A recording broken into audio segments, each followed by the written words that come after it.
बागेश्वर से एक अजीबोगरीब मामला सामने आया है। बागेश्वर में देहरादून की चर्चित किन्नर और बीजेपी नेता रजनी रावत और बागेश्वर के ही कुछ किन्नरों के बीच चल रही डील का एक वीडियो सोशल मीडिया में वायरल हो रहा है। इसमें रजनी रावत करोड़ों रुपए और चेक का लेन देन करती हुई दिखाई दे रही है।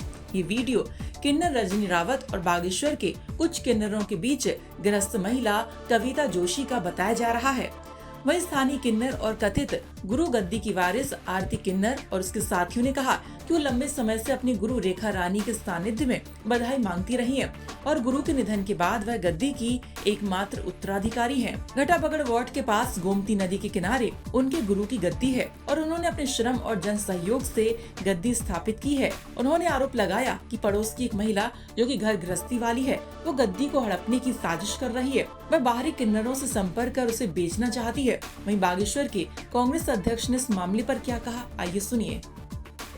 हमने भी सोशल मीडिया के माध्यम से देखा, तमाम न्यूज चैनल और सोशल मीडिया के माध्यम से हमने देखा कि एक तथाकथित किन्नर और एक बागेश्वर जनपद की अपनी को रहने वाली जो कविता जोशी के नाम से जो यहाँ पर फेमस है, उसके द्वारा एक इलाका यहाँ पर को जो है 2.5 करोड़ में उसका सौदा होता है और बागेश्वर जनपद वासियों का वो सौदा करती है। वो तो बड़ा दुर्भाग्य है इस जनपद के लिए कि कोई व्यक्ति इस बागेश्वर जनपद की पब्लिक का जो है सौदा इस तरीके से कर रहे हैं ताकि आने वाले समय में वो मनमानी तरीके से वसूली उन किन्नरों के द्वारा की जाएगी, क्योंकि गरीब से गरीब लोग भी जो हैं जिनकी क्षमता नहीं है, जो 151 रुपये या 501 रुपये देने की क्षमता रखते हैं, उनसे भी वो 20-21 हज़ार रुपये की डिमांड रखने का वो काम करेंगे। अगर उनके द्वारा पैसा नहीं दिया जाएगा तो उन किन्नरों के द्वारा उनसे बदतमीजी, तमाम गाली गलौज और इत्यादि चीज़ें की जाएंगी। ये बड़े दुर्भाग्य का विषय है बागेश्वर जनपद के लिए। और इस तरीके से एक तो वो थाने के पीछे ही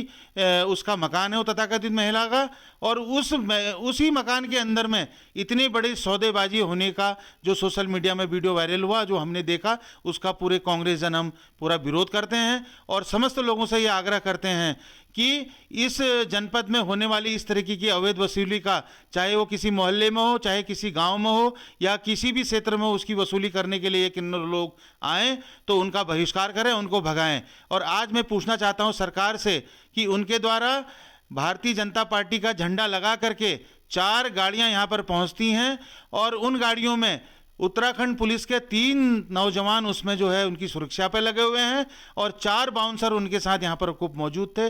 मैं कहना चाहता हूँ कि आखिर ये किसकी सह में ये कार्य हो रहा है और कहाँ इनकी ईडी, सीबीआई और इनकम टैक्स के लोग गए, क्योंकि छोटा सा छोटा व्यापारी जब अपने व्यापार को करता है तो वो इनकम टैक्स भरने का काम करता है।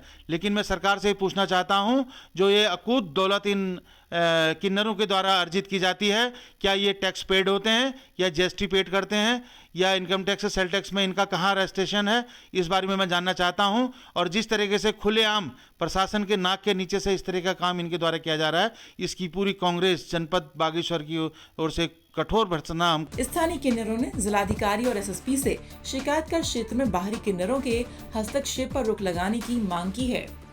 कुछ यहाँ के किन्नर एक शिकायत लेके आए थे। वो बोल रहे थे कि उनकी जो गुरु माँ की जो गद्दी है वो किसी ने बनाई है और कोई अन्यत्र लेडी जो है वो दूसरे देहरादून के कुछ किन्नरों को वो दे रही है। तो इस तरह की उनकी कोई शिकायत आई थी। तो ये शिकायत के लिए मैंने एसडीएम और एसपी को भी निर्देशित किया गया है कि क्या प्रकरण है। उनका कहना था कि ये राज्य स्वामित्व की भूमि है, ये ट्रांसफ़र नहीं हो सकती। बट ये तहसीलदार ने बताया कि मैटर भूमि का नहीं है, ये सिर्फ गद्दी का है। तो जो भी गद्दी जिसके नाम पुराने से रही होगी वो गद्दी उसके आगे ट्रांसफ़र होगी या जो भी है, तहसीलदार इसमें एक बार जांच के लिए मैंने बता दिया है। और जो भी विधिवत कार्रवाई है, इसमें विधिसम्मत कार्रवाई है, उसको तहसीलदार आगे करेंगे। और एसपी को भी निर्देशित कर दिया है कि कोई लॉ एंड ऑर्डर की सिचुएशन आगे क्रिएट ना हो। बागेश्वर से जगदीश पांडे की रिपोर्ट।